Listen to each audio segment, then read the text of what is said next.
आपकी अपनी YouTube channel दीपक math मंत्रा में स्वागत है। मैं हूं दीपक झा। एक नया वीडियो लेकर के आया है, द्विघात बहुपद। आज हम बताएंगे द्विघात बहुपद से संबंधित सभी प्रश्न। 10वीं में बहुत पूछता है ये, इसी से संबंधित सारे प्रश्न आज हम करवाने वाले हैं। देखिए, सबसे पहले द्विघात बहुपद के बारे में समझते हैं क्या होता है। द्विघात बहुपद का मानक रूप जो स्टैंडर्ड फॉर्म होता है वो कैसा होता है? तो द्विघात बहुपद का मानक रूप होता है ax² plus bx plus c बराबर 0।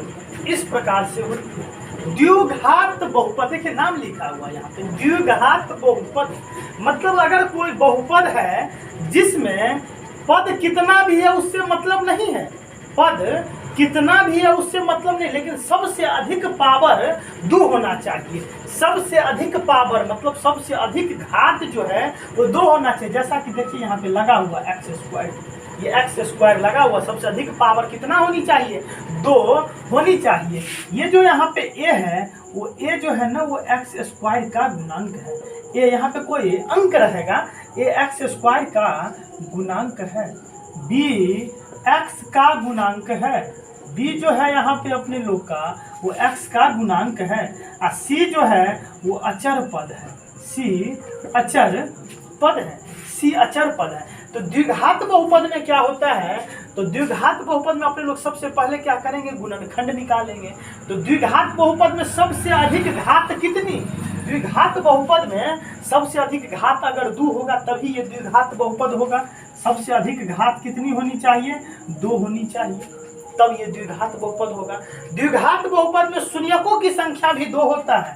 द्विघात बहुपद में शून्यकों की संख्या 2 होती है। द्विघात बहुपद में शून्यकों की संख्या 2 होती है, और द्विघात बहुपद में संबंध की भी संख्या 2 होती है। द्विघात बहुपद में शून्यकों का जो संबंध होता है, शून्यकों का जो संबंध होता है, शून्यकों का संबंध जो होता है वो भी 2 ही होता है। शून्यकों का संबंध भी 2 होता है। तो द्विघात बहुपद में सब कुछ 2 होता है। वैसे त्रिघात बहुपद में भी सब कुछ 3 ही होता है। घात भी 3, शून्यकों की संख्या भी 3 और संबंध की भी संख्या 3 होती है। और द्विघात बहुपद में भी ठीक इसी प्रकार से हो रहा है कि सबसे अधिक पावर घात भी 2, शून्यकों की संख्या भी 2 और शून्यकों का संबंध जो है वो भी 2 होता है। शून्यक जो 2 होता है वो एक तरह से x का ही मान ही तो रहता है, लेकिन इसको कहा जाता है एक अल्फा है और एक बीटा है, एक अल्फा है और एक बीटा है। और शून्यकों का जो संबंध होता है वो 2 होता है। तो शून्यकों का पहला संबंध जो होता है, शून्यकों का पहला संबंध होता है जिसको अपने लोग कह सकते हैं शून्यकों या मूल, दोनों कह सकते हैं।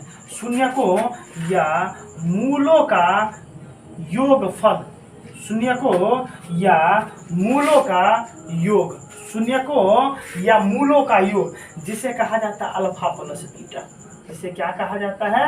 Alpha plus beta. और अल्फा प्लस बीटा बराबर फॉर्मूला होता है -b/a होता है। फॉर्मूला -b/a होता है। दूसरा संबंध है जिसे अपने लोग कहते हैं शून्यकों या मूलों का गुणनफल जो होता है alpha into beta. Alpha into beta बराबर फॉर्मूला होता है c/a। अल्फा इंटू बीटा बराबर फॉर्मूला होता है c/a। तो यहाँ पे शून्यकों का संबंध 2 हुआ। एक पहला हुआ शून्यक या मूलों का योगफल जो अल्फा प्लस बीटा होता है। अल्फा प्लस बीटा बराबर फॉर्मूला होता है -b/a। और शून्यकों का गुणनफल बराबर फॉर्मूला होता है c/a। यहाँ पे b जो है, b है x का गुणांक, b है x का गुणांक, b क्या है? x का गुणांक है। a जो है वो है x² का गुणांक, a है x² का गुणांक। c है अचर पद, और a है x² का गुणांक। ठीक ना? ये 2 क्वेश्चन बहुत पूछता है इस प्रकार से। अपने लोग को यहाँ पे एग्जाम में जो आता है क्वेश्चन वो द्विघात बहुपद दिया रहता है और पूछता है अल्फा प्लस बीटा बराबर क्या होगा, अल्फा इंटू बीटा बराबर क्या होगा, या शून्यकों का योगफल बराबर क्या होगा, शून्यकों की गुणनफल बराबर क्या होगा। इससे आगे बढ़ेंगे अपने लोग। तो अगर द्विघात बहुपद दिया हुआ है तो शून्यक निकालते हैं अल्फा बीटा। कभी कभी प्रश्न में इस प्रकार से आता है कि शून्यक दिया हुआ है और द्विघात बहुपद ही निकालने के लिए बोलेगा, तो द्विघात बहुपद बराबर फॉर्मूला होता है, द्विघात बहुपद बराबर फॉर्मूला होता है x square minus alpha plus beta x plus alpha into beta. ये द्विघात बहुपद का फॉर्मूला, द्विघात बहुपद निकालने का फॉर्मूला। तो जब अपने लोग को द्विघात बहुपद प्रश्न में दिया रहेगा, शून्यक बोलेगा निकालने के लिए, तो गुणनखंड निकाल करके शून्यक निकाल लेंगे। जब प्रश्न दिया हुआ द्विघात बहुपद का शून्यक नहीं निकालना है, जब तक शून्यक निकालने के लिए नहीं बोलेगा तब तक अपने लोग गुणनखंड नहीं निकालेंगे। जब सवाल में दिया रहेगा कि शून्यक निकाले तभी गुणनखंड निकालेंगे, नहीं तो गुणनखंड नहीं निकालेंगे। द्विघात बहुपद दिया हुआ है और प्रश्न पूछ रहा शून्यकों का योगफल निकाले और शून्यकों का गुणनफल निकाले, तो सीधा अपने लोग बिना गुणनखंड निकाले हुए अल्फा प्लस बीटा और अल्फा इंटू बीटा का फॉर्मूला लगा करके शून्यकों का योगफल और शून्यकों का गुणनफल निकाल सकते हैं। और जब प्रश्न में शून्यकों का योगफल और शून्यकों का गुणनफल दिया हो या अल्फा और बीटा दिया हो, शून्यक दिया हो, तो द्विघात बहुपद निकालेंगे तो इस फॉर्मूला का, इस सूत्र का प्रयोग करेंगे। जैसे देखिए बहुत सारा प्रश्न अगले वीडियो में हम आएंगे लेकर के, अभी इसमें एक प्रश्न हम दिखा रहे हैं। जैसा कि यहाँ पे दिया रहेगा एक प्रश्न, यहाँ पे है 2x स्क्वायर माइनस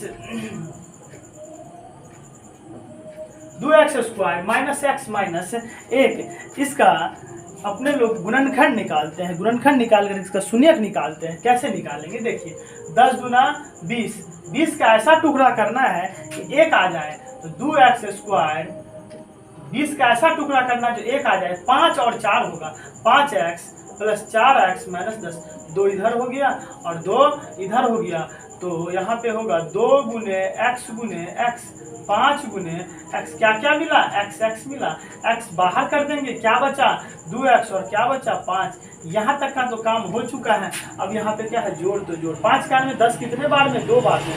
जो इस बॉक्स में है ना, बस उसी को यहाँ पे नकल करके लिख देना है। यहाँ पे ये दोनों मिल गया, 2x माइनस 5 और x प्लस 2, इसका अपने लोग शून्य कैसे निकालेंगे, तो देखिए इस प्रकार से 2x माइनस 5 बराबर 0, 2x बराबर माइनस इधर गया प्लस, x बराबर 5/2, x प्लस 2 बराबर 0 और x बराबर हो जाएगा, जोड़ इधर गया तो घटा, तो एक शून्यक अपने लोग का यहाँ पे आ गया माइनस, एक शून्यक आ गया 5/2 और दूसरा शून्यक आ गया -2।